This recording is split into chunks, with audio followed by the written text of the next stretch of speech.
Programa Ponto de Vista com Nelson Freire. Oferecimento: Sistema Fé Comércio RN, trabalhando para o desenvolvimento do RN. Consórcio Eldorado, seu sonho sem juros. Ligue 4008-6868. Sicredi, gente que coopera, cresce. Incor, experiência que faz história. Realize, otimizando resultados para a sua empresa. Unimed Natal, 40 anos, cuidando de você. Esse é o plano. Esterbom, surpreenda-se. Novos sabores, muitas delícias. O Ponto de Vista de hoje recebe uma das mais competentes jornalistas e analista política do Rio Grande do Norte. Refiro-me a Ana Ruth Dantas, coincidentemente também colega na Band Natal. Ela vai nos falar como está vendo o cenário político nacional e local, as eleições para presidente do Brasil, governador e senador em nosso estado e o que poderá acontecer após o pleito a partir de 2019. Mas antes eu quero mandar um abraço para os amigos Fabiano Veras, Revio, Caleb Freire, meu amigo Josafá, Priscila Azevedo, Eider Dantas, Roberto Serquins, Ana Luísa e Antônio Leite Jales. Minha amiga, colega, Ana Ruth Dantas, uma alegria imensa receber você mais uma vez, você que é realmente a mais bem informada jornalista política do nosso estado. De modo que eu quero agradecer por você ter aceitado participar dessa entrevista. Estamos aí há poucas semanas do pleito, e é exatamente sobre esse cenário político todo que você vai falar, não para mim, mas principalmente para tantos telespectadores que vão ficar de olho grudado na televisão para ouvir o seu ponto de vista sobre esse cenário. Muito obrigado por você ter aceitado o convite. Alegria minha, Nelson, e você justificou bem. Na verdade, essa generosidade nos seus elogios é exatamente pela amizade que a gente tem, uma admiração recíproca, uma alegria estar aqui, compartilhar esta manhã com os seus telespectadores, com você que está em casa, enfim, a gente trocar informações, trocar notícias e apimentar esse já acalorado debate que está posto no Rio Grande do Norte e no país de uma forma geral sobre o pleito deste ano. É verdade. Começar logo, como é que você está vendo o cenário nacional? Tanta confusão, tantas indas e vindas, como é que você está vendo esse cenário em termos de Brasil? O cenário nacional ele se coloca com uma quase certeza. E eu digo quase certeza porque está dependendo de uma decisão judicial, e decisão judicial a gente só pode ter quando ela é proferida. É claro que eu faço referência ao ex-presidente Luiz Inácio Lula da Silva, hoje colocado como candidato a presidente da República pelo Partido dos Trabalhadores, um registro que já conta com 14 pedidos de indeferimento, ou seja, de negativa para o registro de Lula, mas nenhum desses ainda julgado, ou seja, temos um pleito com um candidato que foi condenado em segunda instância. Por isso mesmo, tantas pesquisas colocam um Lula liderando, e ele já se aproxima dos 40%, só que colocando também um cenário sem a presença do ex-presidente Lula.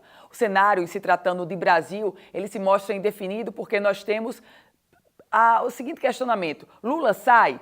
Saindo Lula, entra Haddad, até que ponto vai ocorrer a transferência de voto do ex-presidente Lula para o ex-ministro da Educação, Fernando Haddad? Até que ponto Jair Bolsonaro, candidato há 3, 4 anos, ele vai conseguir manter essa liderança? Ele que já vem há muito tempo se colocando num patamar de 18%, 20%, no máximo 22%. Pelo tempo ele já poderia ter colocado mais fôlego na candidatura. Marina Silva, que é candidata há 4 anos, como é que Marina vai se colocar nessa campanha? Ela que não passa dos 6%, 7%. Ciro Gomes, mostrando aí um problema de desequilíbrio na oratória dele mesmo, e isso vem o traindo com seus eleitores. Enfim, o cenário eleitoral para presidente da República é um cenário imprevisível e o mercado econômico já reflete isso diante, claro, da alta do dólar. Agora, me diga uma coisa, por que o PT está... Qual é a explicação para o PT estar insistindo tanto se tudo mostra que é praticamente inviável a candidatura de Luiz Inácio Lula da Silva? Qual a razão? Razão simples. A gente está diante, o PT está diante do maior líder político que o PT já teve, o ex-presidente Lula. O Lula que preso, mesmo sem discursar, mesmo sem fazer fotos, mesmo sem cumprir a agenda, ele ainda demonstra um crescimento. A mais recente pesquisa Ibope divulgada apontou para 37% das intenções de voto pró-Lula. Então o PT insiste na seguinte tática: mantém a candidatura de Lula, mantém o nome Lula posto e elevado para, quando a Justiça Eleitoral rejeitar a candidatura de Lula, tentar captar esses votos de Lula para Fernando Haddad. Tanto é, e a informação de bastidor, que o PT trabalha com a ideia de colocar o slogan de Fernando Haddad. Veja que coisa louca. A gente está falando do slogan, do plano B do PT, de um candidato que ainda nem foi lançado em pleno processo eleitoral. Mas o slogan do PT, aliás, o slogan de Fernando Haddad, candidato pelo PT, vai ser Lula é Haddad. Hoje se trabalha o nome Lula e Haddad. Quando Lula for preterido pela Justiça Eleitoral, e o caminho natural é esse, o slogan vai ser Lula é Haddad.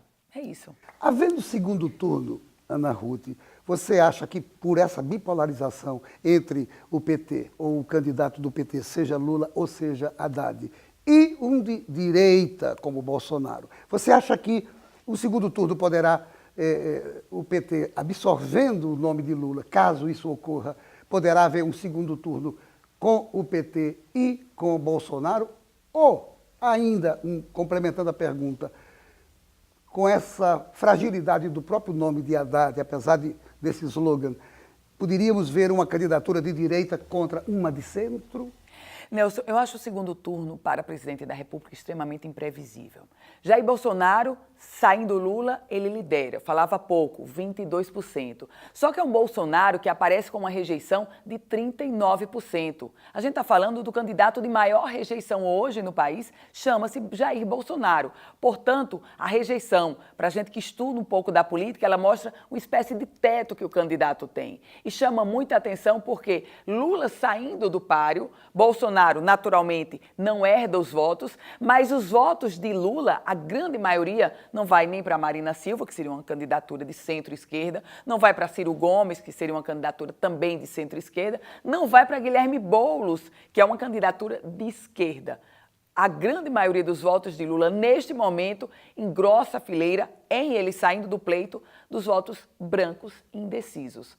Exatamente por isso é que a gente tem um pleito, volto a dizer, indefinido. O segundo turno, quem vai apostar se o segundo turno vai ser de Jair Bolsonaro contra Geraldo Alckmin? Mas Alckmin tem a maior parte do tempo de rádio e televisão. Ele vai conseguir decolar o que ele não fez até agora, ele que é candidato há praticamente 4 anos? Será que Marina Silva, com o recall da campanha passada, vai conseguir se descolar dos 6, 7 pontos e chegar ao segundo turno? Ela que foi candidata há 4 anos pelo PSB. Como é que vai ser o comportamento de Jair Bolsonaro? Ele que agora já está se colocando, não participa mais dos debates políticos. Qual o impacto que tem a ausência de um candidato com Lula, segundo lugar, sem Lula, primeiro lugar, ele se ausentando dos debates? Aliás, qual o impacto que tem os próprios debates políticos? São questionamentos que a gente coloca e para uma reflexão de uma eleição que tem um outro componente muito forte. A descrença, a indignação, a revolta, a apatia de Sua Excelência o eleitor. Você acha, então, que o eleitor está totalmente desmotivado para esta eleição? As pesquisas mostram isso. Claro que a partir de agora, sobretudo, quando o palanque eletrônico entrar em cena, e a gente está falando da próxima sexta-feira, dia 31, claro que naturalmente, invariavelmente, todos nós vamos ter que entrar, vamos ter que acompanhar o processo eleitoral. Afinal, eu vou tomar uma decisão, você vai tomar a sua decisão dia 7 de outubro. Tem uma data limite, uma data marcada para isso. Só que o eleitor, neste momento, mostra uma certa apatia. Tanto é que se a gente buscar focar o nosso cenário para o local, o cenário do Rio Grande do Norte, nós temos mais de 30% de eleitores que não sabem quem vão votar para o governo do Estado. Nós temos 48% do eleitorado potiguar que não sabe em quem votar no primeiro voto para o Senado da República. Então, o eleitor está apático de um lado e ele está indignado do outro. Pesquisa divulgada pelo Ibope há 3 meses, e aí foi uma pesquisa mostrando o comportamento do eleitor, a percepção dele sobre a bancada federal, 70% se dizia arrependido do voto para a bancada federal. Só que nós temos uma bancada federal, e eu estou falando de Brasil, com mais de 70% de candidatos à reeleição. Ou seja, o eleitor está frustrado com a bancada, mas a grande maioria vai disputar a reeleição. Esse eleitor vota ou não vota? São questionamentos. É uma grande questão que você coloca aqui. Sim, é verdade. Agora, já que você falou do Rio Grande do Norte, vamos começar a entrar no Rio Grande do Norte. Você acha que a gente está vivendo um período de transição política no Estado, de mudança de nomes, de sobrenomes, de lideranças? Eu não tenho dúvida. O Rio Grande do Norte vive uma fase de transição de líderes políticos. Invariavelmente, nós temos grandes líderes políticos, mas esses líderes, até pela própria idade, eles estão perdendo fôlego. Não só pela própria idade, mas também estão perdendo fôlego pela própria crise institucional e de imagem que os políticos vivem hoje. O Rio Grande do Norte vive uma transição de líder político. Você pode me questionar, quem seriam os novos líderes políticos? Eu diria que o cenário está extremamente aberto. O que a gente vê hoje são alguns ensaios de filhos de esposas querendo entrar no cenário da política, mas os novos líderes políticos, eles ainda não se colocam para tal. A gente tem alguns líderes já entrando nesse cenário, só que a liderança é igual a reputação. O que é uma reputação? Reputação é aquela imagem que você constrói dia a dia, mês a mês, ano a ano e termina gerando uma reputação.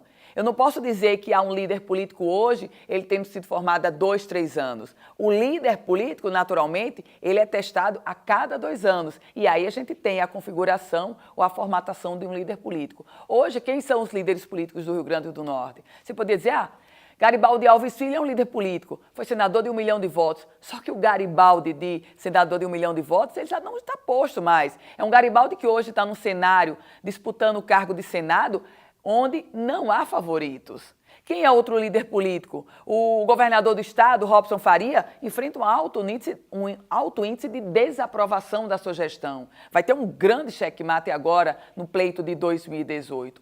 Outro líder político, o ex-prefeito Carlos Eduardo, está numa campanha aí que ainda não conseguiu passar dos 15%. Senadora Fátima Bezerra, vai ter uma prova dos 9 agora com a campanha dela. O presidente da Assembleia Legislativa, Ezequiel Ferreira, esse, aliás, um habilidoso articulador político, vai ter uma campanha importante agora para ele. O líder político, ele pode até se colocar no caminho, mas só o tempo vai dizer se de fato ele é líder político ou se ele teve uma liderança ocasional. Perfeita a sua observação. Eu concordo em gênero, número e grau. Mas antes de terminar o primeiro bloco, o que é que você acha do Rio Grande do Norte, com todas as dificuldades, tantos problemas, tantas dificuldades, ter 8 candidatos se aventurando a governar o Rio Grande do Norte dos próximos 4 anos? Qual é a sua visão disso? Nelson está chamando muita atenção.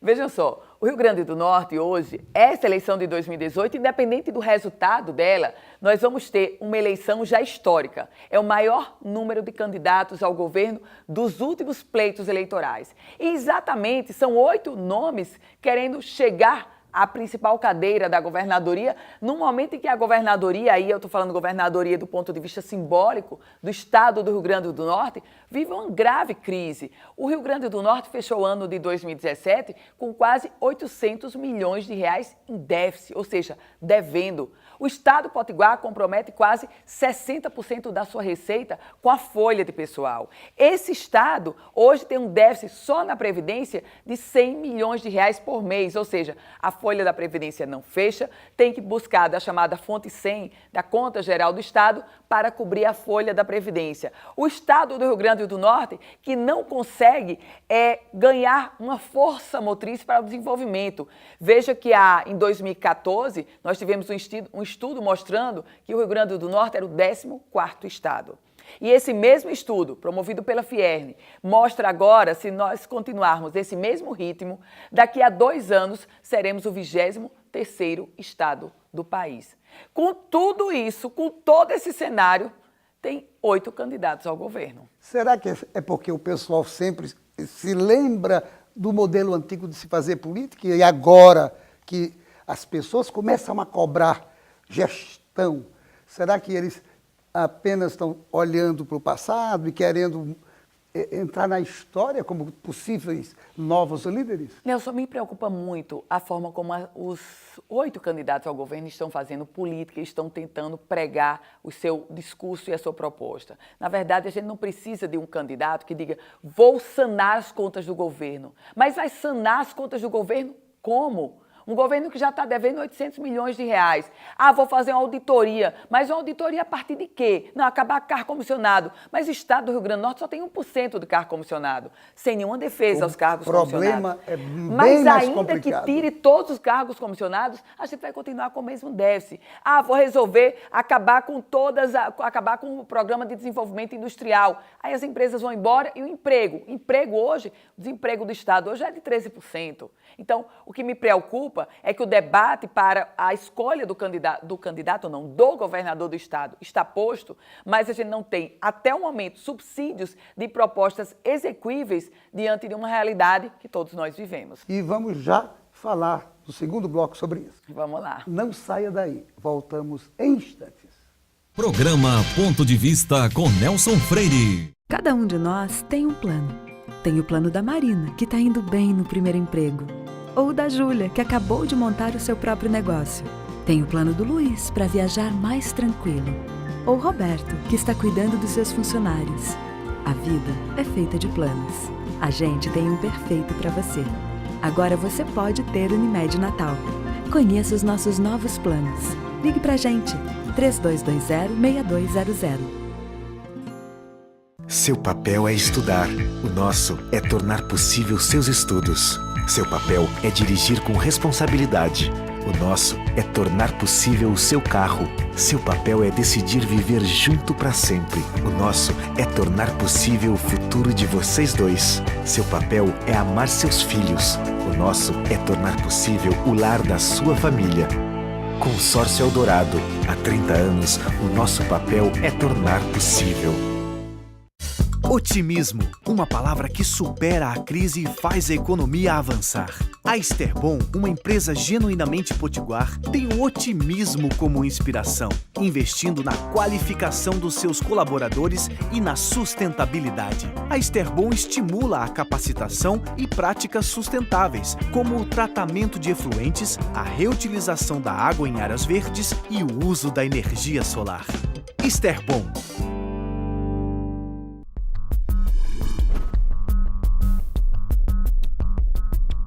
Com uma infraestrutura moderna, o Senac oferece mais de 30 opções de cursos no segmento de saúde.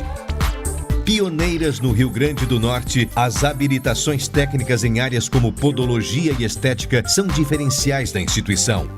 Também se destacam cursos de enfermagem, saúde bucal e o novo técnico em ótica, além de qualificações como massagista, cuidador de idoso, primeiros socorros e agente de combate às endemias. Os laboratórios do Senac contam com equipamentos de última geração e estão estruturados de maneira que o aluno possa vivenciar situações reais no ambiente de trabalho.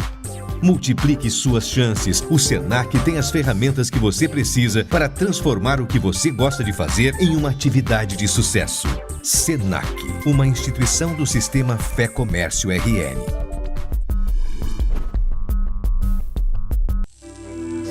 Fazemos juntos, primeiro por instinto e depois, quem sabe, por amizade, por carinho e também por tradição, por amor, por você e por cada um de nós.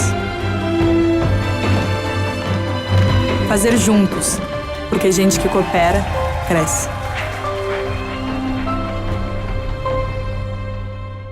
Programa Ponto de Vista com Nelson Freire. O INCOR Natal é especialista em clínica e procedimentos de alta complexidade ligados ao coração. Além de ter a melhor equipe de cardiologia da cidade, também oferece serviços em outras especialidades, na unidade da Miguel Castro, na unidade da Promater e agora no Hospital Rio Grande. E nós voltamos à entrevista com a jornalista Ana Ruth Dantas. Gostei muito das suas últimas palavras no final do primeiro bloco. Eu quero aproveitar e sequenciar naquela direção. Campanha este ano. Foi mais ou menos isso que você disse. Ela está sendo mais uma campanha onde os candidatos colocam o que fizeram para julgamento popular, ao invés de apresentarem propostas efetivas de soerguer social e economicamente o Rio Grande do Norte?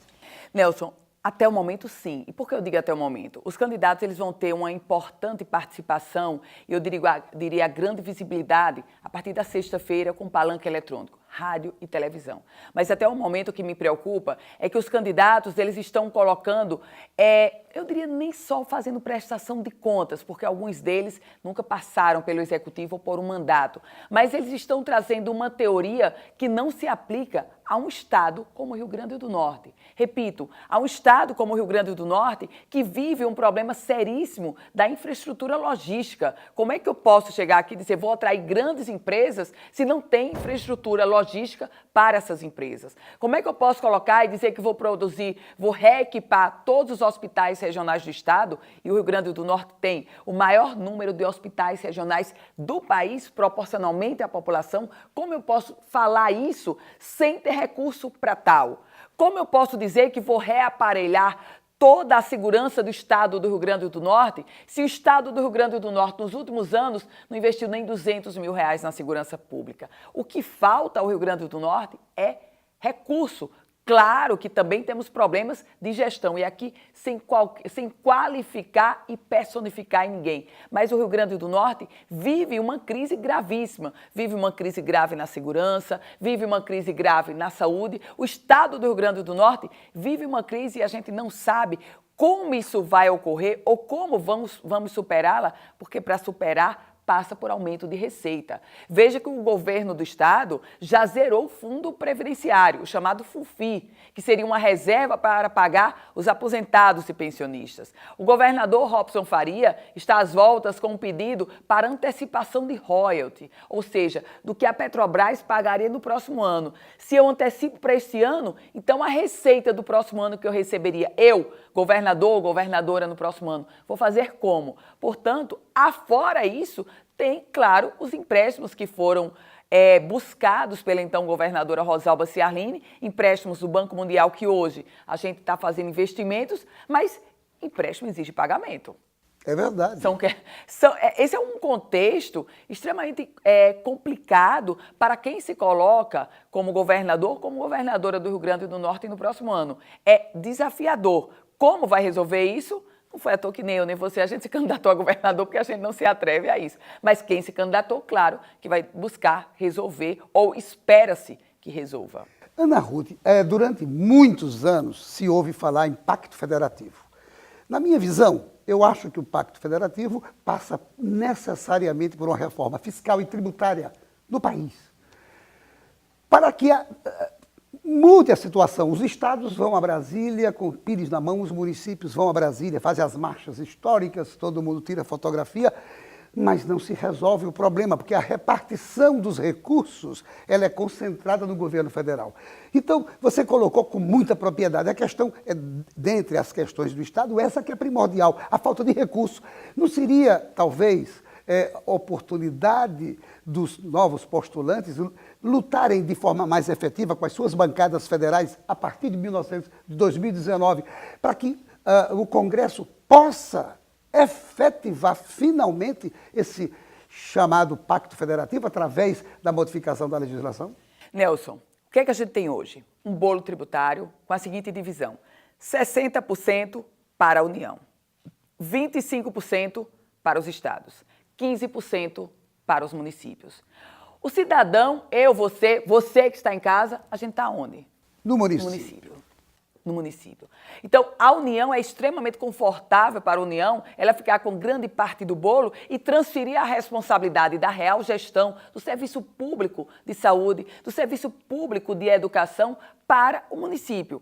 Precisa sim fazer o novo pacto federativo. O que me preocupa é novo pacto federativo, reforma tributária, reforma previdenciária, reforma eleitoral, tudo isso é bandeira de todos e a todo tempo. Se você buscar os programas eleitorais dos candidatos a deputado federal e a senador 4 anos atrás, eles estavam pregando a mesma coisa. Precisa do Pacto Federativo, precisa da reforma tributária, precisa oferecer condições para os estados. Só que isso é o discurso. Quando chega lá, a realidade é outra, porque a realidade é de uma pressão muito grande de quem está comandando a União, porque, claro, quem comanda a União, o presidente da República, tem interesse em ficar com um recurso maior e, portanto, com o poder financeiro maior, e ali ele cede a partir de uma pressão que a gente sabe que existe, isso aos 4 cantos, nos corredores e no próprio plenário do Congresso Nacional. Precisa sim de um pacto federativo. Precisa também da União assumir maiores responsabilidades.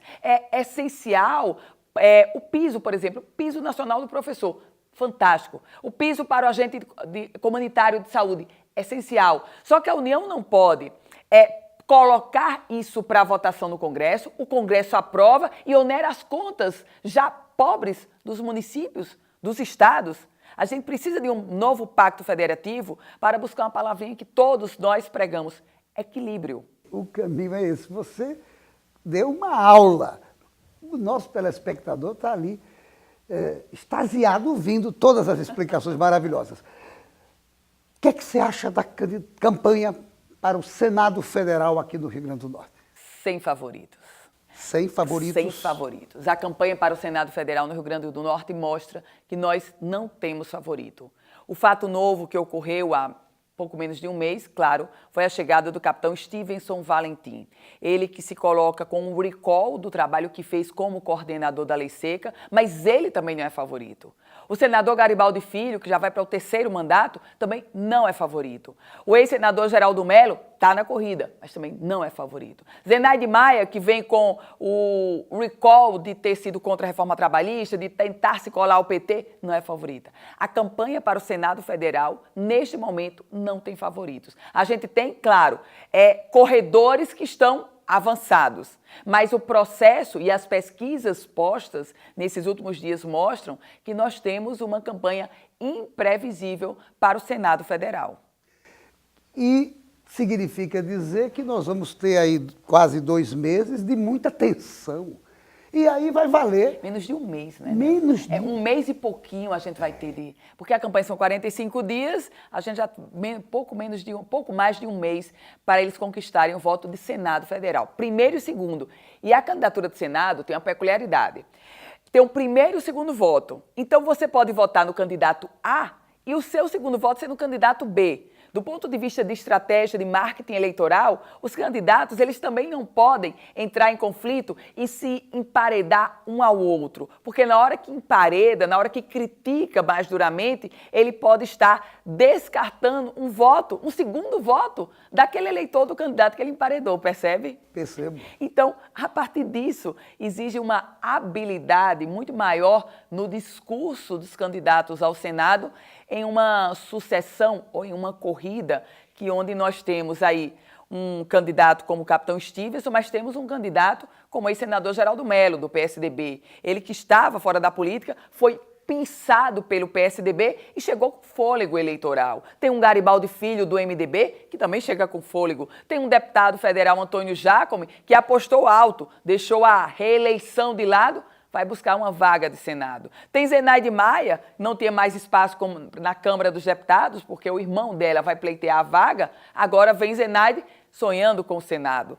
São situações. Situações. Ana Ruth Dantas, eu confesso a você que na minha agenda tinha outras perguntas, porque conversar com você é receber aula o tempo todo. Infelizmente, o programa é de apenas 30 minutos. Mas eu me comprometo de lhe chamar logo após terminada as eleições, talvez já no início do próximo ano, para você fazer uma análise dos resultados todos.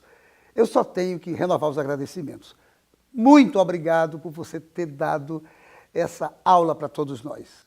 Nessa alegria minha, muito obrigada a você pelo convite, obrigada a você pela companhia desse domingo, estarmos juntos trocando informações, conversando um pouquinho sobre política. Estou à sua disposição, muito obrigada. Mais uma vez, obrigado a você. E parabéns pelo belíssimo trabalho jornalístico que você faz. Obrigada. E a você, meu amigo, minha amiga, telespectador, telespectadora, muito obrigado pela sua audiência. E a certeza de que no próximo Ponto de Vista traremos outro assunto do seu interesse.